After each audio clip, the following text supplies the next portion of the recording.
There are women who rule kingdoms, and there are those who rule homes with the same fire in their eyes. Madame Beatrice Okafor was one of such women, an iron matriarch whose shadow stretched across every wall of the Okafor mansion in Edenvale, a neighborhood where wealth glimmered like morning dew on marble floors. But no matter how polished her chandeliers were or how soft her Italian sofas felt, Beatrice's heart remained tied to the red earth of Umudru, her late husband's village. Welcome to Real Life African Stories. Please don't forget to like, subscribe, and hit the bell so you never miss any of our tales. She often said, "Money builds houses, but tradition builds respect." Those who knew her understood that this was no mere saying, it was law. Beatrice had lived through hunger, humiliation, and hardship in her youth. Life had taught her that softness was a luxury the poor could not afford. When her husband, Chief Okafor, was alive, she stood beside him like a lioness in royal guard, never smiling too long, never bowing too low. When death took him suddenly, Beatrice did not weep in public. She buried him with her head high, vowing that no one, not even time, would steal the authority he had left her. From that day on, she became both father and mother, judge and jury, sun and storm in the Okafor dynasty. Her mansion was more than a home, it was a court, and her word was decree. The gates of Edenvale might have been guarded by security men in crisp uniforms, but it was Beatrice's presence that truly kept the house in line. Even silence seemed to obey her. Her 3 sons grew beneath that shadow. Chijioke, the eldest, was the mirror image of his father, tall, reserved, and loyal. He ran the family's oil business with precision, though many whispered that it was his mother who truly signed the checks. Chijioke adored her. To him, she was a symbol of strength, a woman who had survived storms most men would flee from. Ebuka, the second son, was gentle in a house that prized hardness. A teacher by profession, he spent more time with books than business ledgers. He spoke softly, smiled often, and never raised his voice. Beatrice often sighed at him and said, "You read too many books, my son. The world is not kind to gentlemen." Then came Topchoku, the last born, her pride and her puzzle. Smart, ambitious, and daring, he had a way of questioning everything. While his brothers bowed and agreed, Topchoku would tilt his head and ask, "But why must it be so, Mama?" Beatrice saw his defiance as both a blessing and a threat. He was her blood, yes, but he carried a spark she could not predict, and that frightened her. In the Okafor household, Beatrice's belief was simple: no woman can love my sons more than I do. That single conviction ruled her like a spirit. It was why she viewed every daughter-in-law not as family, but as an intruder, a rival in disguise. When Chijioke brought home his fiancée, Adiz, a quiet beauty with soft eyes and a trembling voice, Beatrice welcomed her with the same smile a snake might give before striking. To the outside world, she seemed gracious, clad in her gold-laced wrapper, voice sweet as honey, but inside, her heart was measuring Adiz's worth. Her test began the very week Adiz stepped into the mansion. "Serve breakfast by 6, she said on the first morning. Not 6:05. 6. And when the girl, nervous and eager to please, brought the meal a few minutes late, Beatrice tapped her finger on the dining table. "Timidity is no excuse for laziness," she said calmly. Every day, Adiz rose before dawn, sweeping marble floors that did not need sweeping, cooking for guests who did not come, greeting with exaggerated bows until her knees ached. She smiled through the pain because she believed obedience was the bridge to love.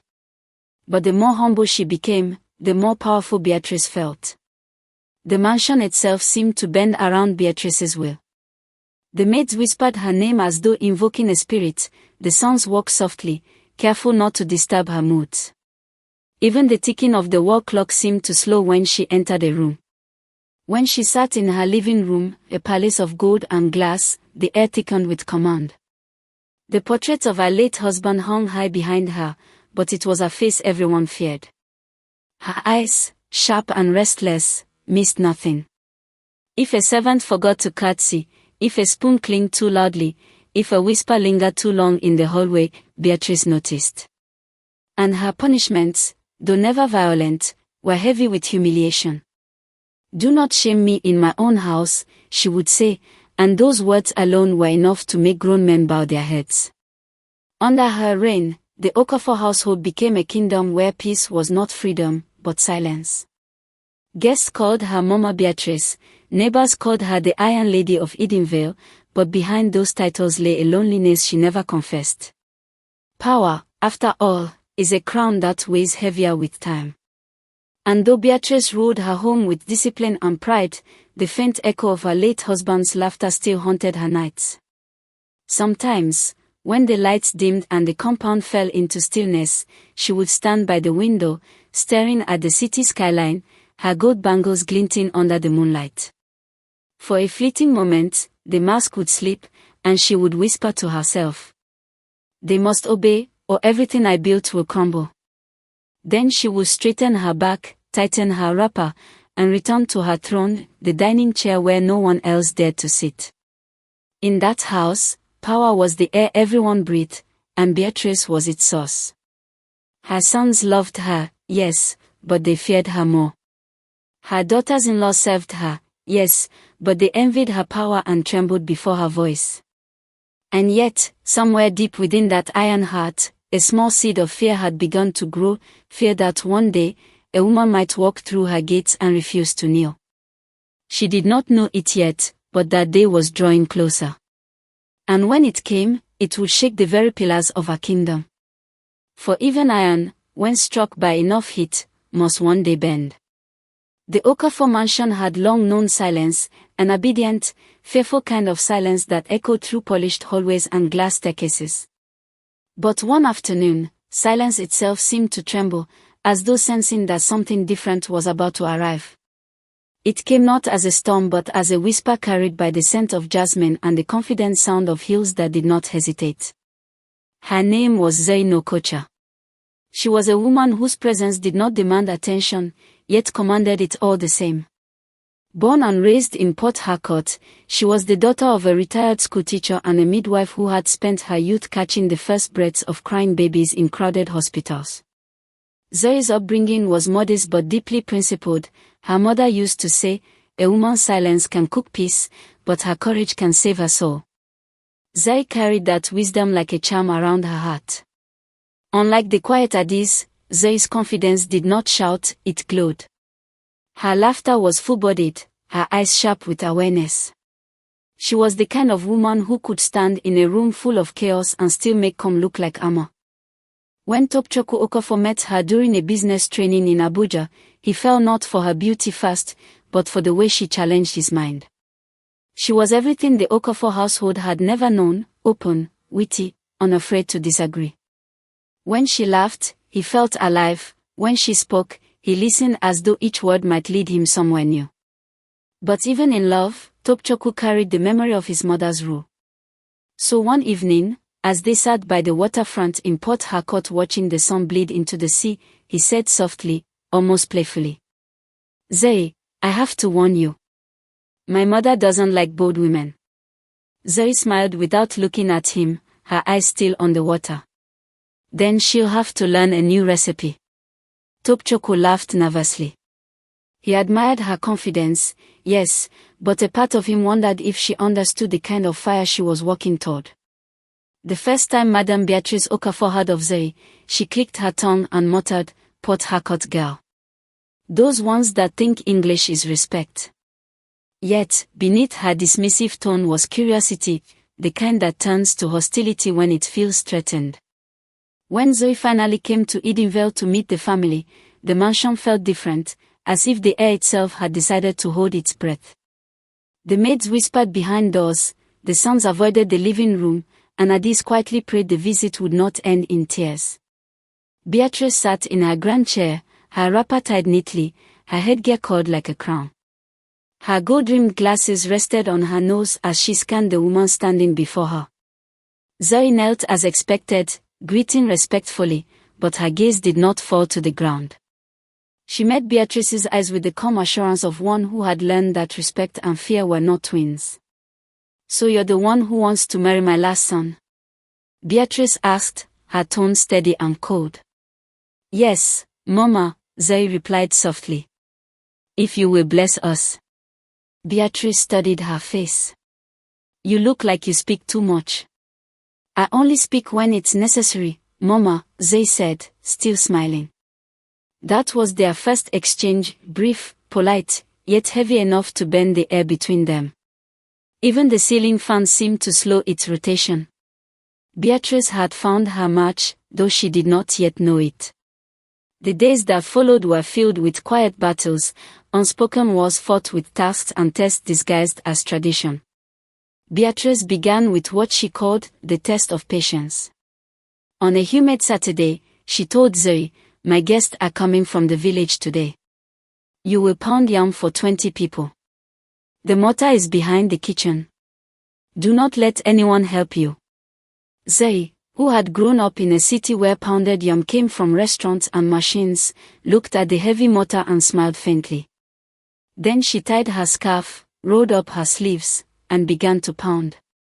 Her arms ached, her palms burned, but she kept at it, her rhythmic pounding echoing through the mansion like a drum of endurance.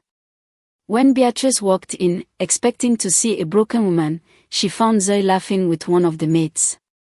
"Done already?" Beatrice asked. "Yes, Mama. The yam is soft and ready. Would you like to taste it?"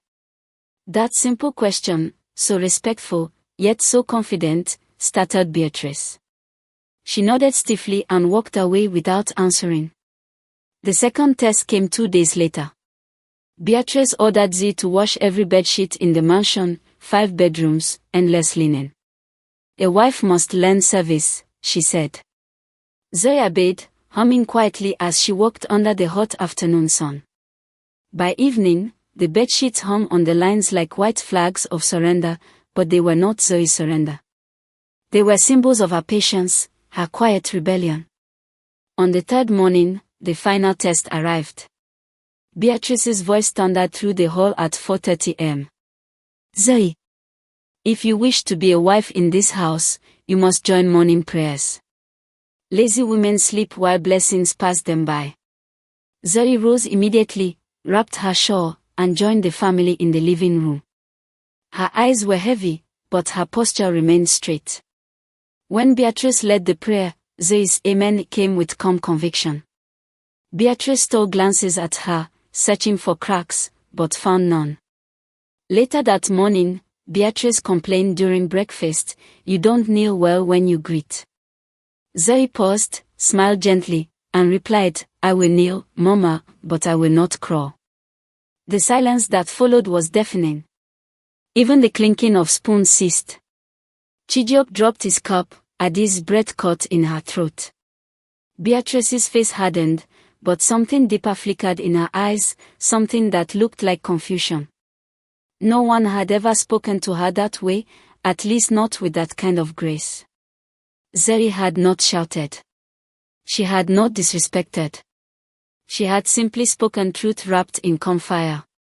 In the days that followed, the mansion began to change in ways too subtle to name. The maids, who once tiptoed through corridors, began to smile a little more. Adis found herself standing straighter, her voice no longer trembling when she asked questions. Even Topchoku seemed more at peace. But Beatrice could feel it, the shift in power, the unspoken challenge that Zoe's presence brought. To her, it was like a wind that dared to blow through her empire, moving curtains that had stayed still for years. At night, she lay awake replaying Zoe's words, "I will kneel, Mama, but I will not crawl." Those words haunted her like a stubborn echo, soft yet impossible to silence. And though she would never admit it aloud, Beatrice began to sense something she hadn't felt in years, fear. Not the fear of losing her sons, but the fear of losing the only throne she had ever known, control. Because Zoe was not like the others. She did not fight loudly or weep easily. She moved through Beatrice's world with quiet certainty, her every action whispering one truth. That courage, when wrapped in gentleness, can be the most dangerous kind of fire. And in the Okafor mansion, that fire had just met its thunder. There are storms that come with thunder and rain, and there are storms that arrive quietly, born in hearts, fed by pride, and unleashed through words that cannot be taken back. In the Okafor mansion, one such storm was gathering, unseen but inevitable. Zoe had now lived under Beatrice's roof for 3 months, and in those months, the rhythm of the house had changed in ways that even silence could not hide. The air no longer carried the same weight of fear, it moved differently, freer, lighter, like a window cracked open after years of being sealed shut. The maids, who once moved like shadows in their own workplace, began to smile again. They greeted one another in whispers of laughter. Adis and Ngozi, the wives who had long learned the art of shrinking themselves, began to rise a little taller each morning. They watched Zoe, how she spoke softly but never begged, how she obeyed without losing her dignity, how she met Beatrice's anger with grace instead of trembling, and they began to remember the women they once were before marriage taught them to be small. It was subtle, but Beatrice saw it. And she hated it. To her, the changes were not freedom, they were rebellion. Her authority, once unquestioned, now seemed to leak from invisible cracks. She could feel her control slipping, and the realization burned like salt in a wound. Thank you for watching and listening to our story. In the comment section, please let us know where you're watching from and share your thoughts on our story. Also, don't forget to subscribe, like, and share for more stories. See you in the next part. Bye.